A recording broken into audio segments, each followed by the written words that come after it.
What's going on, my fellow Jedi and Padawans? Welcome back to another Jedi gaming video. Thank you guys so much for coming back to the channel, and if you guys are new, welcome.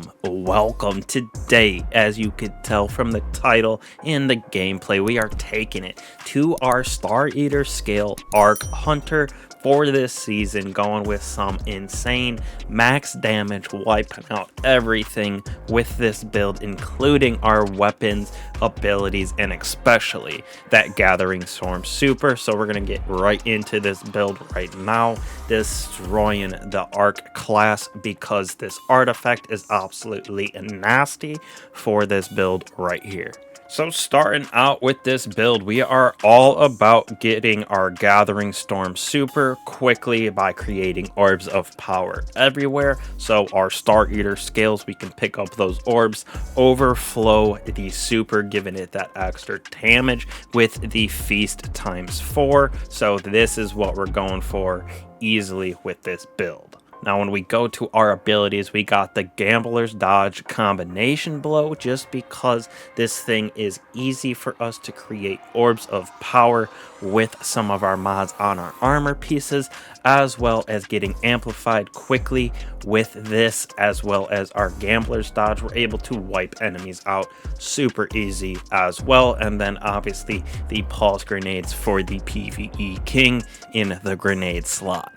For our first aspect, we are going with that flow state. Defeating jolted targets makes us amplified. Well, amplified, your dodge recharges more quickly, and we are more resilient while dodging. We reload at greater speeds as well. So that's one of the reasons why we're using combination instead of marksman, is because we're going to get flow state to proc. So we're going to be able to load faster, because amplified is so easy to get just by getting some arc defeats, and we are getting that very easily with this build. Second on the list right here is Lethal Current. After dodging, our next melee has increased lunge range, jolts the target, and creates a damaging aftershock. So pairing that with combination gamblers is absolutely nasty. You can go watch Liar's Handshake or Assassin's Cowl builds that I have on the channel. It is a crazy combination. When we throw in the Lethal Current, you can see right here, we also get damaging the jolted targets, blinds them, so we're able to deal with unstoppable and overload champions just with our melee, and we are jolting the targets, which we will allow to create orbs of power via that. So like I said, that's what this build is about: orbs of power, getting our super as fast as we can and just wiping everything out. Now, important, all of these aspects. First, we have Spark of Amplitude. Rapidly defeating targets while amplified creates us orbs of power, and amplified is so easy to get, especially with a build like this. Cold Heart, any of our arc abilities, Gambler's Dodge with combination, our melee, as well as the arc grenade is getting us amplified instantly. So with this, as well as our artifact this season, absolutely easy to create those orbs of power. Next, we do have Spark of Feedback, so we're taking melee damage increases outgoing melee damage to give this a little bit of extra oomph inside of the PvE realm and some of that end game content. Now, third on the list, we have Spark of Resistance, also for that endgame, keeping us alive. While surrounded by combatants, you are more resistant to that incoming damage. So when we're up close and personal, allowing us to get feedback and resistance to proc using combination blow, as well as our Gambler's Dodge. And then last but certainly not least right here, Spark of Shock. So our arc grenades also jolts targets, allowing us to stun them, and it is so good for that add clear potential inside of the PvE realm. With this build, we got a couple different options for weapons. In our kinetic slot, you got 3 different auto rifles in the strand variation: Rufus's Fury, Old Sterling, Perpetualis, all great in this category, so you can pick any of those. We are using that for our anti-barrier, and something like this demo gives us back our abilities a little bit faster. Now, in our energy slot, we got Cold Heart or Path of Least Resistance. Both of these trace rifles in the arc version. Cold Heart with that catalyst does some nice great damage, as well as giving us easy arc defeats, as well as creating ionic traces for us as well.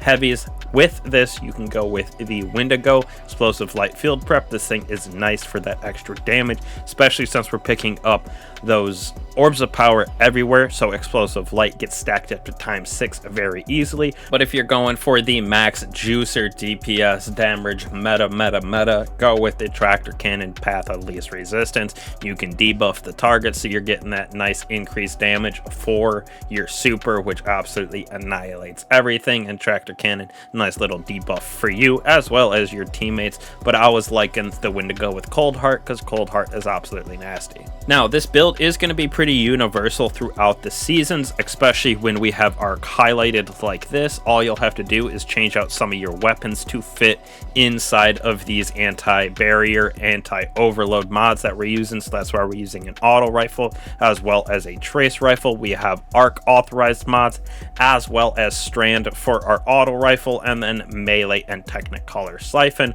so we can use both of those weapons or any of the arc strand weapons to create more orbs of power to help us proc our DPS on our boots.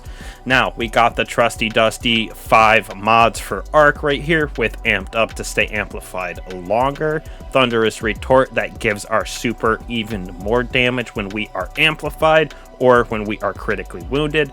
Electric armor, we gain resistance while amplified, so all 3 of these play together fantastically. We have lightning strikes twice, so as soon as we throw that pulse grenade, we're gonna get that nice recharge for the grenade. And shock and awe, arc final blows while we're amplified, summon a burst of lightning that jolts targets. So this right here is nice for this, creating the orbs of power, jolting targets, wiping out enemies with all of our arc, everything, grenades, resistance in endgame, as well as just staying amplified longer and that extra damage thrown on tractor cannon. Like I said, you can maximize DPS, but you don't really need it, so you can go with the fun side, go with that auto rifle Cold Heart as well as our Wendigo GL.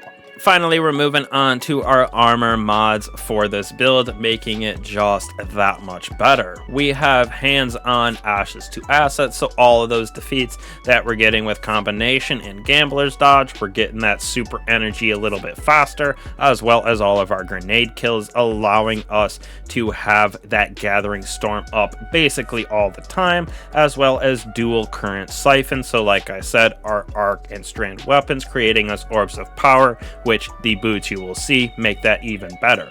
Next, we got heavy-handed on our arms with impact induction, so causing damage with melee reduces our grenade cooldown, so helping us spam ashes to assets as well as hands-on.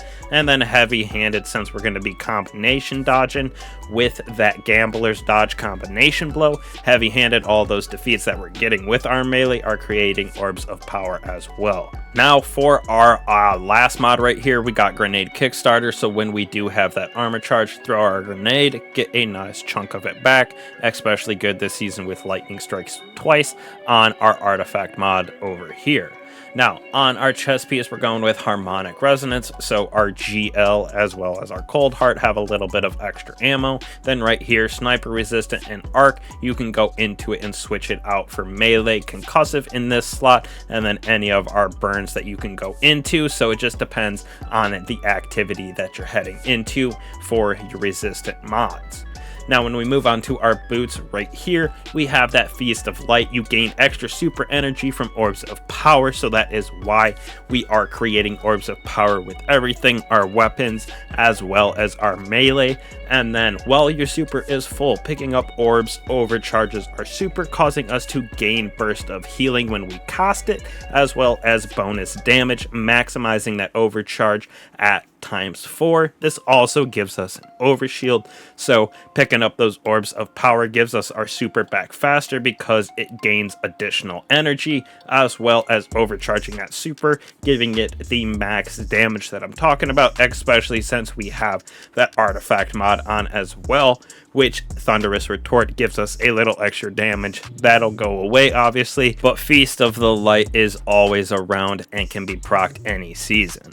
Now for our mods, we got Absolution, Innervation, as well as Recuperation. We gain health every time we pick up Orbs of Power. We gain our grenade back, as well as all of our abilities, so melee, dodge, as well as grenade, all from just picking up Orbs of Power.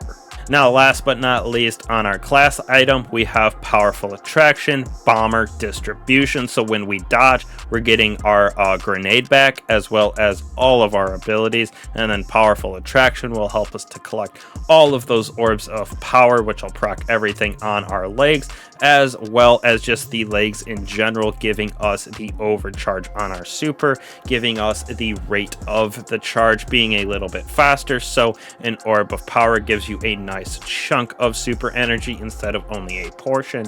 So this build right here is so nice for seasons to come, especially like I said, seasons like this where Arc is highlighted. We get all of those fancy artifact mods, amped up Thunderous Retort, amplified shielding, Shock and Awe, Lightning Strikes Twice. So this build is extra spicy this season, or I should say extra staticky since it's an Arc build, but definitely give it a try if you're looking for some nice way to clear out some of that end game content. Legendary deep dives, that legendary salvation missions going in the GMs just came out recently, so this is a nice juicer build. Like I said, you could put on Tractor Cannon if you're looking for that debuff for maximized damage on those enemies, but you don't really need it in my personal opinion, especially since we're jolting everything with this build as well.